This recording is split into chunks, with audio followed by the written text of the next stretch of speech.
আজি আপোনালোকক জনাবলৈ আহিছো এটা আচৰিত আৰু ৰহস্যময় নাম্বাৰৰ বিষয়ে।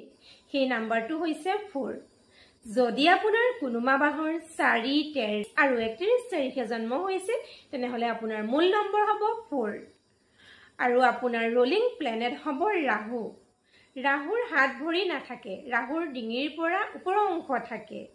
এইকেইটা তাৰিখত জন্ম হোৱা মানুহে লেবাৰ ৱৰ্কতকে মেণ্টেল ৱৰ্ক কৰিলে বেছি ভাল।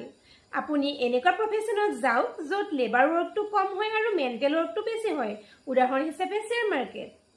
এইকেইটা তাৰিখত জন্ম হোৱা মানুহৰ মনত নতুন নতুন আইডিয়া আহি থাকে। আপোনাৰ মনত এনেকুৱা ধৰণৰ আইডিয়া আহিব যিটো আইডিয়া আপোনাৰ বেলেগতকে বেলেগ হ'ব যদিহে আপোনাৰ ৰাহু ভালে আছে। এইকেইটা তাৰিখত জন্ম হোৱা মানুহে ডিচিপ্লিনত থাকি ভাল পায় আৰু মানুহজন ৰিচাৰ্চ অৰিয়েণ্টেড হয়। কিবা এটা বিষয় যদি জানে সেই বিষয়টো গুৰিলৈকে যাব বিচাৰে।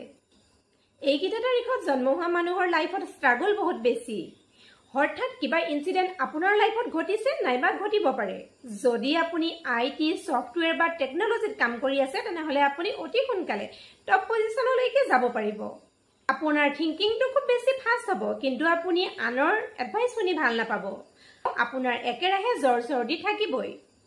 ভিডিঅ'টো যদি আপোনালোকৰ ভাল লাগিছে তেনেহলে আপোনালোকৰ লাইফত থকা 4 নম্বৰৰ মানুহখিনিলে ভিডিঅ'টো শ্বেয়াৰ কৰক যাতে তেওঁলোকেও এই ভিডিঅ'টোৰ দ্বাৰা সকলোখিনি ইনফৰমেশ্যন জানিব।